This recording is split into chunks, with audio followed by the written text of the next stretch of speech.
الله وبركاته. معاكم مطبخ زمان مع سيا. ازيكم حبايبي؟ وحشوني من الفيديو اللي فات. يا رب اكون ضيفه خفيفه عليكم. النهارده حبايبي كل سنه وانتم طيبين بمناسبه العيد الاضحى المبارك، اعاده الله علينا وعلى الامه الاسلاميه بالخير يا رب. كل سنه وانتم طيبين حبايبي. النهارده فكرنا نعمله حاجه تحليه عشان العيد، حاجه حلوه وهي غاليه جدا والله. الكيلو منها ب 150 جنيه. هتعمليها بحاجات من البيت، حاجات بواقي شهر رمضان. هنعمل له الشكلمه.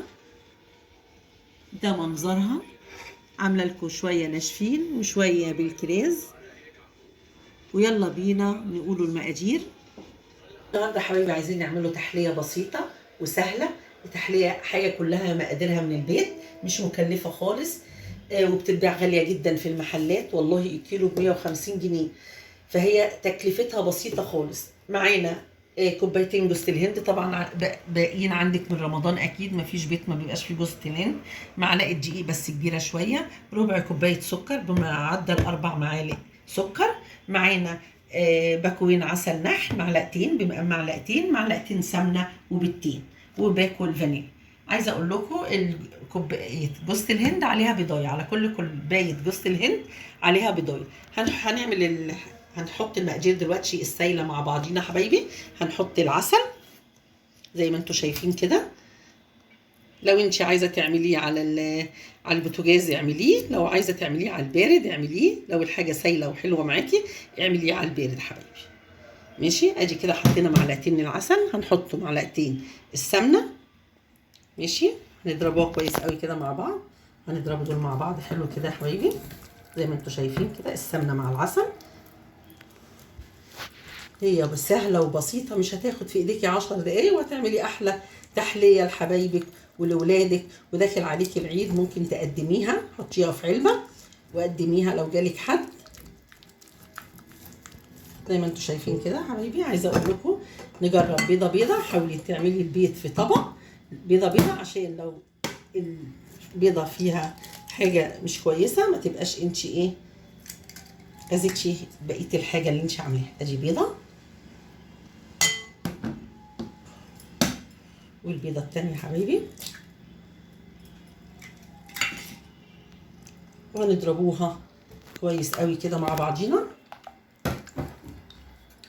نعمل بالمضرب، اللي ما عندوش مضرب سهل بالمعلقه، لكن انت عندك مضرب اهي. نضرب كويس قوي قوي قوي كده. دخلي كله مع بعضه، البيض والعسل والسمنه دخليهم حبايبي مع بعض. دلوقتي يا حبايبي انا ضربتها حلو مع بعضيها اهو. الزيت العسل قصدي والسمنه مع بعضينا اهو. البيض هنحط فانيليا، المفروض هو باكو، انا هحط باكوين عشان احنا ما بنحبش ريحه البيض، معلش عشان الزفاره بتاعت البيض، فانا حاطه باكوين فانيليا.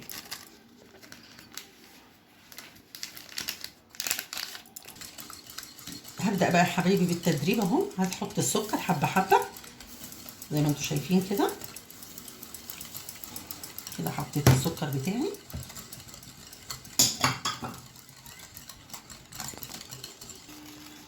ننزل بقى حبايبي جوز الهند اهو زي ما انتم شايفين اهو.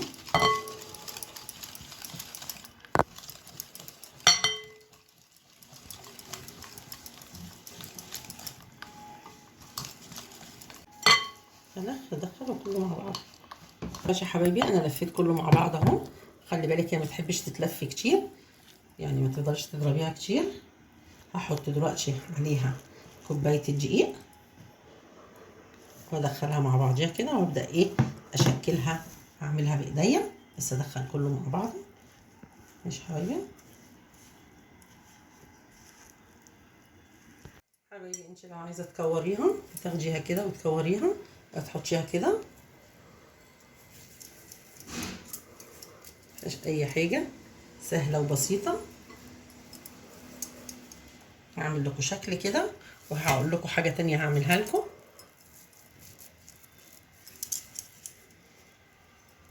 حاجه ما تاخدش في ايدك 10 دقايق.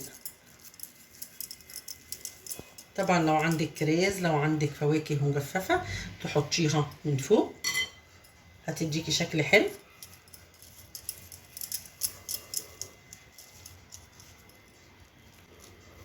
هكمل معاكم الكميه حبايبي وهعمل لكم حاجه تانية هقول لكم عليها. حبايبي الصينيه اهي مدوره. هعمل شكل تاني. لو انت عندي بوله هي صغننه عباره عن فنجان هعمل فيها. لو انت عايزه تعملي شكل تاني بص حبايبي تطلع كده، وهحط عليها حاجه وهوريها لكم دلوقتي.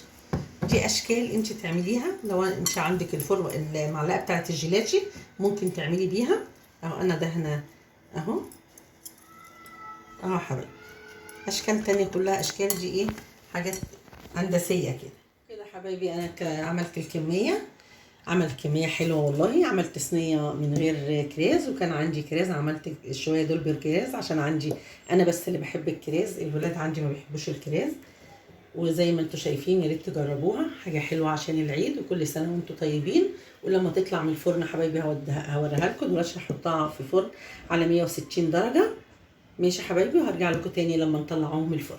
حبايبي المنظر النهائي بعد ما عملت الشكلامه اهي زي ما انتم شايفين. يا تسقيها بشربات تعملي شربات، يا اما تسقيها بعسل النحل. لو عندك عسل نحل ممكن تسقيها بيه. حاجه بسيطه كده حبايبي. انا سقيها طبعا بس بوريكم بتسقيها ازاي كده حبايبي. وبالهنا والشفا اللي شايف، بالهنا والشفا اللي هياكل. ما تنسونيش لايكات بقى حبايبي عشان انتم مقصرين في اللايكات، وشير.